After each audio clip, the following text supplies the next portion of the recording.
This sequence begins with self-bodywork techniques using Soma System tools to promote circulation to the overworked muscles, specifically the quadriceps group and tensor fasciae lata, and help to alleviate the stress on the IT band of the outer thigh. If you are doing these exercises before running or other dynamic activity, focus on the rolling movements. When performing the focus release, keep the joint in motion. You want to prepare the nervous system to move. If you are doing these exercises after activity for recovery, you can take more time to encourage the muscles to relax. The first group of muscles we will be working on are the quadriceps. The quadriceps run along the front of the thigh, from the knee up towards the hip. They work to straighten the knee. One of the muscles runs from the knee past the hip and actually works to flex the hip, bring the hip up. The next muscle runs from this bone, the ASIS, down towards the side of the leg and attaches to the IT band that runs along the side of the thigh. This muscle is the tensor fasciae lata. It works to flex the hip and rotate the knee and the hip internally. The IT band runs along the side of the thigh, spanning from the top of the hip bone to past the knee. To palpate these structures, sit up. The quadriceps can be felt placing your hand on the front of your thigh and lifting your legs straight up off the ground. You should feel the muscle belly pop up underneath your fingers and return it back down. If you bend both knees and place your hand on your hip, with the fingertips in front, you'll find a bony nodule or knob. That's your ASIS. If you slightly lift your knee up and turn it towards the inside of your body, you feel the muscle belly pop up underneath the ASIS. And relax your leg. If you straighten your leg again, and just put the palm of your hand on the outside of your thigh. If you run from the top towards the bottom, good, you'll find a hill, a valley, and a hill. The valley is going to be the IT band. The two hills is the vastus lateralis, which is part of your quadriceps, which runs right underneath the IT band. To release the quadriceps, begin on your hands and knees and place a double track roller just in front of one knee. Slowly lower yourself down onto your forearms, slightly bending the other knee into a half frog position for additional support. Begin by rolling up and down along the lower half of your thigh. Keep your abdominals activated to avoid sagging the lower back. If you would like to, place the foam support underneath your hips. To minimize the strain on your shoulders, press through your forearms and keep your neck long. If this is difficult, you can always rest your upper body down and work your quadriceps segmentally without rolling. If this is too intense, experiment with utilizing 2 double track rollers in parallel to disperse the weight. While rolling, experiment with rotating your leg inward and outward to target the different lines of the muscles. When you feel a particular region you want to focus on, rest your upper body and allow your quadriceps to relax, allowing the ball to sink into the deeper layers. On an inhale, slowly bring your heel towards your butt to stretch the local region of the muscles. And on an exhale, slowly return the leg back down. You can repeat this several times, and when you're ready, you can come back onto your forearms to roll and flush out the area you just targeted. You may choose another region to focus on, or move on to the upper half of your thigh using the same technique.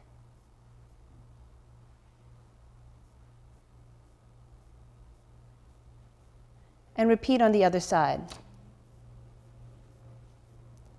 Next, to release the TFL or tensor fasciae lata, we will be using the squishy ball from the Myofascial 5-pack. Lie on your stomach and find the bony ASIS in the front of your hip.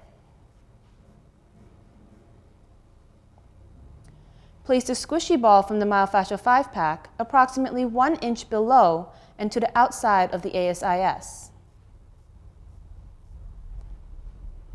Slowly roll halfway onto the side with the ball.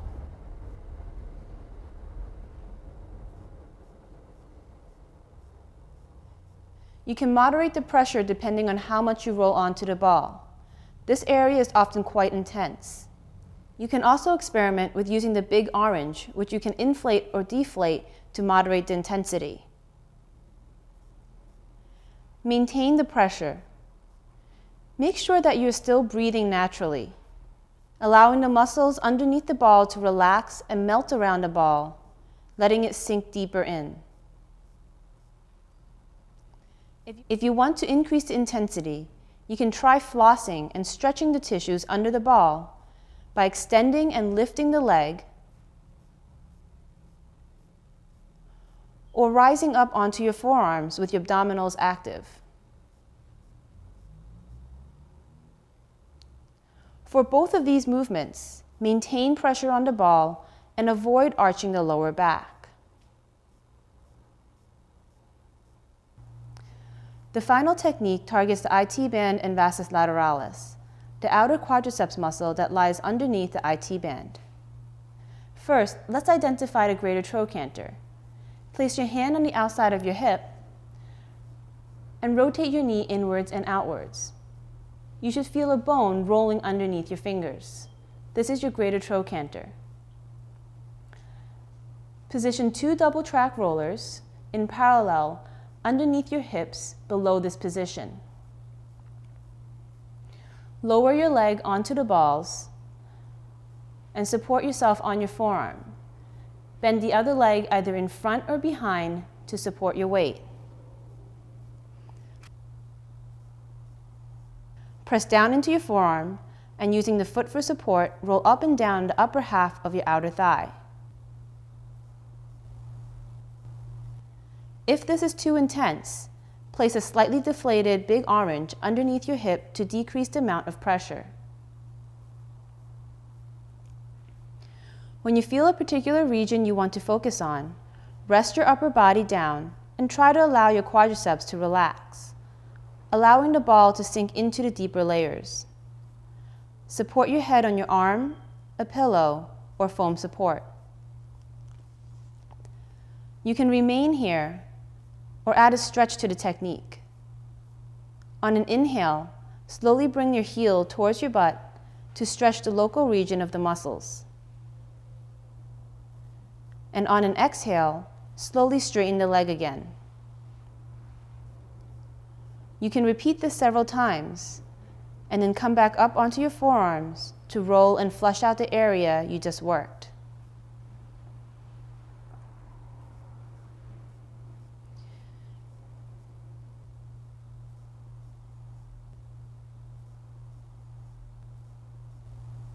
You may choose another area to focus on, or shift up to target the lower half of your thigh using the same technique.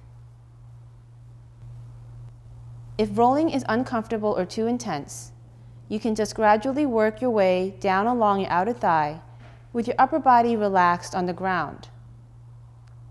Simply shift your body along the ground as you feel each section begin to relax.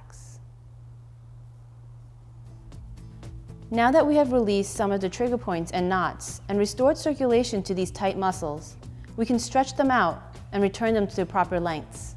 If you are stretching before or during a run or other dynamic activity, perform the stretches in increments of no more than 10 to 15 seconds, alternating from one side to the other. If you are stretching after running or other dynamic activity, feel free to hold the stretch for 30 seconds to a minute, encouraging the muscles to relax and elongate. Okay. To stretch the quadriceps, grab your ankle and pull your heel towards your butt. If you need, use a wall or something stable for support. Try to tuck your tailbone underneath you to avoid arching your lower back. Once you're able to reach your heel to your butt, you can progress by trying to straighten the thigh so that the knee points towards the ground. Once again, making sure not to arch your lower back. Keep your thighs straight and don't let your legs splay out to the side. To stretch the TFL and other hip flexors, stand facing a wall. Place your target leg behind you and the other leg against the wall. Keeping your hips squared and body straight, lift your back heel. Tuck your tailbone underneath as you try to straighten your back leg. To intensify the stretch, try leaning your hips forward, bending your front knee, making sure to keep the tailbone tucked and torso straight. You can also try to turn towards your front knee, leaning your shoulder against the wall. This will target the TFL a little more. To stretch the IT band region, stand at arm's length away from the wall with your target side closer to the wall. Cross the outer leg in front of the target leg and begin to lean your hip into the wall. You may need to come onto your forearm to support yourself. Experiment with rotating the hip forward and backwards to find the best stretch for you. Now that we have restored the overactive tight muscles, we need to wake up the sleeping muscles that are supposed to stabilize your hips and pelvis. These are the gluteus medius and gluteus maximus. It is good to perform 1 or 2 sets of these exercises to wake them up before running or engaging in other dynamic activity. In order to keep these muscles awake for running, do not work them past a mild fatigue. These exercises can also be performed on your off days to keep them strong and active. First, let's identify and palpate the muscles that we will be targeting. This will help you to make sure that you are working the correct muscles during the exercises. The first muscle is your gluteus medius, a fan-like muscle that spans from the sides of your pelvis to the top of your leg bone. This muscle helps to keep your hips level anytime that you are standing on one leg, which is pretty much every step you take when you are walking or running. To feel this muscle contract, place your hand on your hip with the top part of your hand resting on the bony wing of your pelvis. As you slowly lift your leg straight out to the side, you should feel the muscle pop up underneath your hand. The next muscle is the gluteus maximus, the large muscles that cover most of your rear. To feel this muscle contract, place your hand on your butt with the heels of your hand on the bony ridge that makes up the back of your pelvis. Place one foot backwards onto the toe, keeping your weight over your front leg. As you try to lift the back foot off the ground, you should feel the muscle pop into your hand. The first exercise is side stepping to target the gluteus medius. You can do this without resistance, or you can use a mini band to increase the difficulty. With the band around your ankles, begin with your feet straight and parallel, tailbone tucked slightly underneath, and knees soft. Your feet should be wide enough just to feel mild tension through the band. Begin walking sideways step to step. Always remember to keep the tailbone tucked to avoid arching your lower back. Keep your hips square and feet straight. It may be helpful to think of leading with your heel inside of your foot and not your toes. Avoid waddling side to side. Try to keep the movement coming from the leg relative to the body. These are endurance muscles, so you don't need a lot of resistance. Begin with short sets of 5 to each side and work your way up with increased reps or thicker bands. The next exercise is back stepping to target the gluteus maximus. Once again, you can do this without resistance or using a mini band to increase the difficulty. With the band around your ankles, begin with your feet straight and parallel, tailbone tucked slightly underneath, and knees soft. Your feet should be wide enough just to feel mild tension through the band. Begin walking backwards step by step. Always remember to keep the tailbones tucked underneath and avoid arching your lower back. Keep your hips squared and focus on driving your foot back past the heel of the front foot. You can bend your front knee slightly to emphasize the driving movement. Avoid waddling side to side. Keep the tailbone tucked underneath and continue. Once again, these are endurance muscles, so don't feel that you need a lot of resistance. Begin with short sets and work your way up, increasing reps or a thicker band.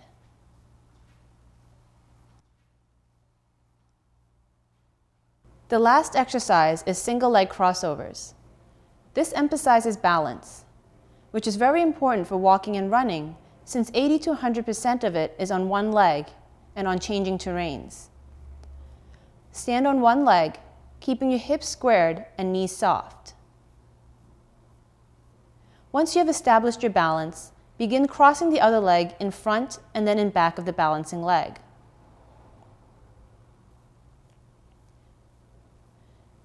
You can increase the difficulty by allowing your body to rotate slightly without losing balance or hiking up the hip. Make sure to keep the knee of the standing leg slightly bent. Once again, these are endurance muscles. You will likely begin feeling fatigue in the gluteus medius at the outer hip and possibly deeper into the hip rotators.